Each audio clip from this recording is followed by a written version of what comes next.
Hey everyone, welcome to the channel again home making with Nikki. कैसे हैं आप लोग? आई होप कि आप लोग सब ठीक होंगे। तो आज के इस वीडियो में मैं आपके साथ शेयर करूंगी अपने घर से जुड़े हुए होम हैक्स, ऐसे बहुत सारे टिप्स और ट्रिक्स जो आपका काम बहुत ही जल्दी आसान कर देगी। रोजमर्रा से जुड़े हुए हमारे लाइफ में बहुत सारे ऐसे छोटे छोटे से परेशानियां होती हैं जिनका सॉल्यूशन हम नहीं ढूंढ पाते। तो उन परेशानियों को चुटकियों में हम कैसे खत्म कर सकते हैं और कैसे अपने काम को आसान कर सकते हैं। तो वीडियो में पूरा एंड तक बने रहिएगा और आज का आपको बहुत ही प्यारा सा ये होम हैक्स जरूर पसंद आएगा। अभी तक अगर आपने इस चैनल को सब्सक्राइब नहीं करा है तो प्लीज सब्सक्राइब करके इस चैनल का पार्ट बन जाइए। और अगर वीडियो पसंद आएगा तो उसे जरूर से लाइक कीजिएगा और अपने फ्रेंड्स एंड फैमिली के साथ शेयर भी कीजिएगा। तो स्टार्ट कर लेते हैं आज का ये बहुत ही इंटरेस्टिंग सा वीडियो।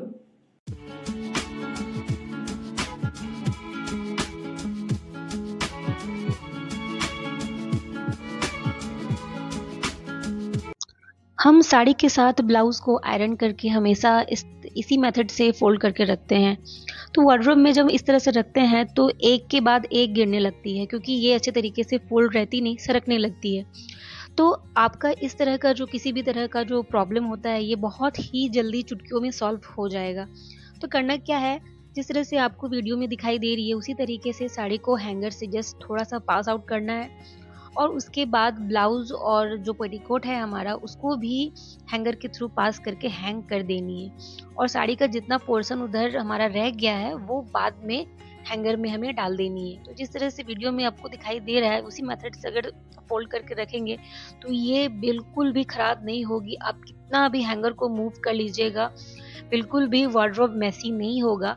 हम सब कुछ साड़ियों को क्या करते हैं, फोल्ड करके अक्सर सामने रखा करते हैं कि ज़रूरत पड़ने पर हम पहन लेंगे, बाकी के तो हम अच्छे तरीके से फोल्ड करके अपने बैग्स वगैरह में रख लेते हैं।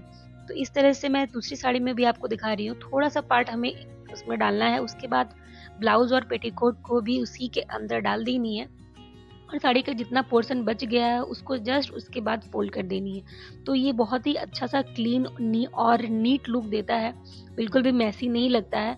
और कितना भी अब हैंगर को मूव कर लो, सरका लो, बिल्कुल भी ये अपने जगह से नहीं हिलने वाली है। तो बहुत ही कम टाइम में हमारा ये एक अच्छा सा फोल्ड बन जाता है और हमारा वार्डरोब कभी मेसी नहीं होता। तो बहुत ही ज़्यादा टाइम की भी सेविंग होती है और स्पेस तो सेव होता ही है।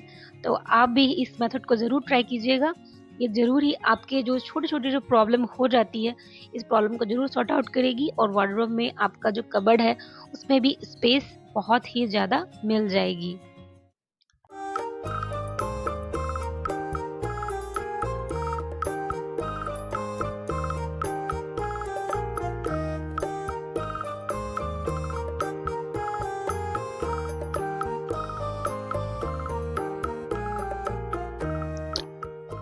मैं हमेशा अपने बैंगल्स को जो इस तरह से मोटे वाले होते हैं या फिर जिनमें स्टोन लगा होता है, उनको इसी तरह से ऑर्गेनाइज़ करके रखती हूँ।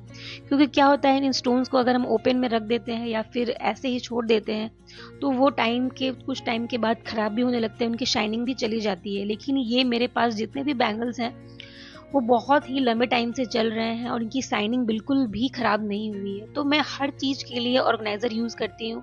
उससे क्या होता है, चीज़ें भी कैरी करना ईज़ी हो जाती है और उन्हें ढूँढना भी बहुत आसान हो जाता है। और इस तरह के अगर ऑर्गेनाइज़र नहीं है आपके पास तो हमारे ऑनलाइन पैकेजिंग के साथ जो बबल शीट आते हैं, उनको भी आप इस तरह से चूड़ी में अच्छे तरीके से आप फ़ोल्ड कर दीजिए। वो भी बिल्कुल भी ख़राब नहीं होगी। चूड़ी में बिल्कुल भी किसी तरह का दाग या खरोंच या बिल्कुल भी टूटने वाला वैसा कुछ भी नहीं होगा। आपकी चूड़ी बहुत ही लंबे टाइम तक सेफ रहेगी और जब कभी आप जाना चाहें तो किसी भी एक चीज़ को आप निकाल करके ईज़िली अपने ट्रैवल बैग में भी डाल सकते हैं। इसे रखना भी आसान हो जाता है और एक्सेस करना भी बहुत ही ईज़ी हो जाता है।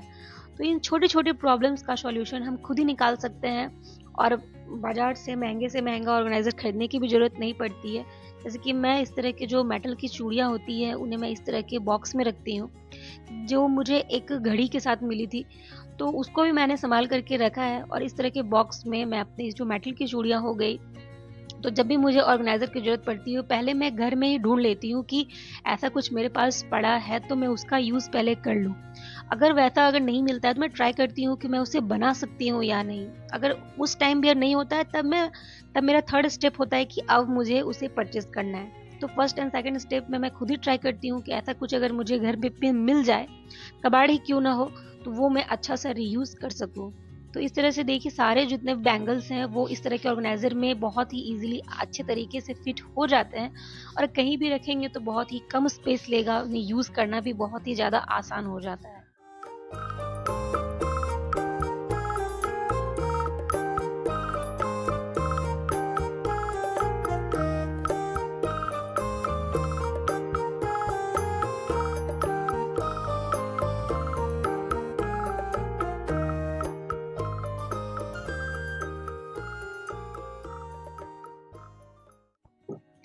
सेम उसी तरह मेरे पास जितने भी नेक पीस होते हैं या फिर इयररिंग्स हो गए, तो उनको मैं ऑर्गेनाइज़ करने के लिए इस तरह प्लास्टिक का एक बॉक्स का यूज़ करती हूँ।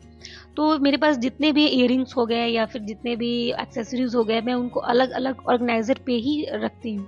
जिससे एक्सेस करना भी ईज़ी हो जाता है, चीज़ें भी बहुत ही ज़्यादा लॉन्ग लास्टिंग होती है, उनकी भी लाइफ़ बढ़ जाती है। तो जब कभी भी मुझे एक्सेस करना होता है या फिर यूज़ करना रहता है, तो वो बहुत ही ज़्यादा आसान हो जाती है। और इस तरह के आप इयररिंग जो सेपरेट करने वाले होते हैं, वो भी आप घर पे ही बना सकते हैं। इस तरह के वीडियोज़ के लिंक आपको ज़रूर मेरे चैनल पे मिल जाएँगे, तो वहाँ जाकर के आप ज़रूर चेकआउट कीजिए, और बहुत ही तरह-तरह के ऑर्गेनाइज़र बनाने के आपको इसमें से आइडियाज़ मिल जाएँगे, जिससे आप घर पे पड़े कबाड़ का बहुत ही अच्छा-सा रीयूज़ कर सकेंगे और बहुत ही काम की चीज़ें बना सकेंगे। तो कभी-कभी हमारे पास इस तरह से जो नेकलेस वगैरह खरीदते हैं, तो उसके साथ इस तरह का बॉक्सेस भी मिल जाती है, तो उन्हें भी अगर हम सँभाल करके रखें, तो बहुत ही लंबे टाइम तक हम इसे रख सकते हैं। तो ये सब मेरे जितने भी 4 से 5 साल लगभग पुराने हो चुके हैं, लेकिन किसी की भी शाइन अभी तक गई नहीं है, सभी जितने भी चीज़ें हैं, सब एज़ इट इज़ है। तो जितना भी मैं यूज़ करती हूँ, सबको कोशिश करती हूँ इस तरह से ऑर्गनाइज़ करके रखूँ। और नेक्स्ट चलते हैं इस तरह के फाइल्स की। तो ये जो फाइल है, ये बहुत ही ज़्यादा, मतलब इसका जो ऊपर का जो पोर्शन है बहुत ही ज़्यादा रफ़ हो चुका था, गंदा हो चुका था। वो बहुत अच्छे तरीके से क्लीन नहीं हो रहा था, मैंने बहुत बार ट्राई किया। तो उसे एक अच्छा-सा लुक देने के लिए मैंने उसके ऊपर हमारे पास जो ब्लैक कलर के जो सेलो टेप आते हैं, उन्हें मैंने स्टिक कर दिया।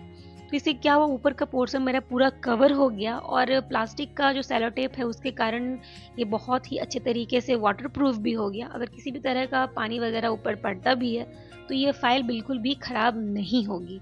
और पूरा कवर कर देने के बाद मैं इसके ऊपर नेम स्टिक कर दिया है कि मेरा ये फ़ाइल किस चीज़ के लिए होगा। एक्चुअली मैं इस फ़ाइल को यूज़ करती हूँ अपने बिल्स को ऑर्गेनाइज़ करने के लिए।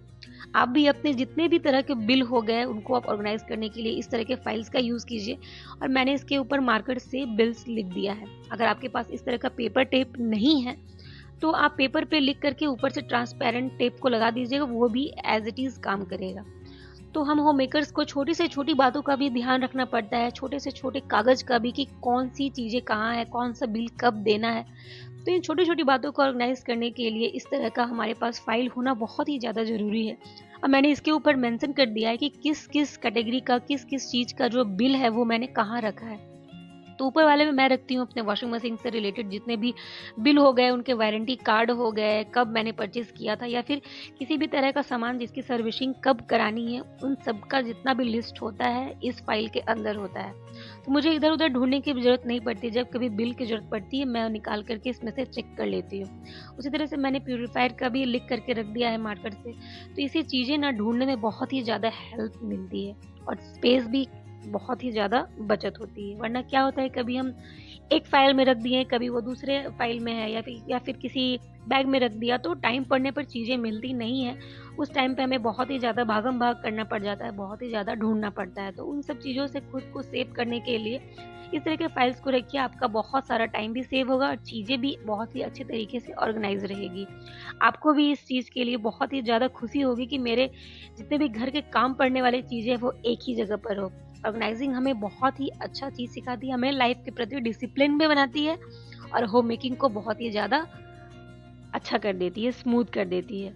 अब नेक्स्ट चलते हैं, हमारे पास इस तरह के जो सेलो टिप्स होते हैं, अगर हम यूज़ करने के बाद ऐसे ही छोड़ दें, तो उनके जो फ्लिप होते हैं वो चिपक जाते हैं, तो ढूँढने के टाइम वो ईज़िली मिलते नहीं।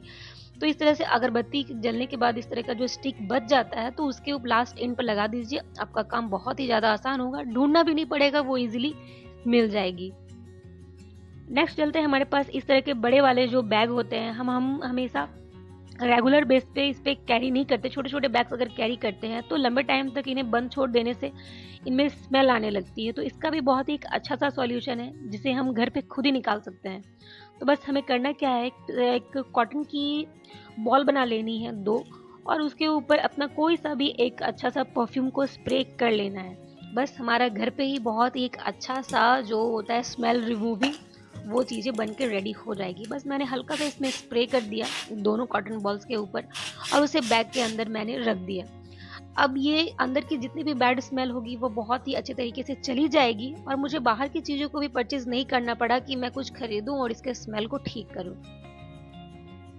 So friends, that's all for today. कैसा लगा आपको आज का वीडियो, कमेंट करके ज़रूर बताइएगा। और अगर वीडियो पसंद आया होगा तो उसे ज़रूर लाइक कीजिएगा और अपने फ्रेंड्स एंड फैमिली के साथ शेयर भी कीजिएगा। और अभी तक इस चैनल को सब्सक्राइब नहीं किया है तो प्लीज़ सब्सक्राइब कर दीजिएगा और बेल आइकन को प्रेस जरूर कीजिएगा ताकि मेरे वीडियोस की नोटिफिकेशन आपको जल्दी मिल जाए। तो मैं मिलूंगी आपसे एक नेक्स्ट वीडियो में। तब तक के लिए stay happy and stay blessed.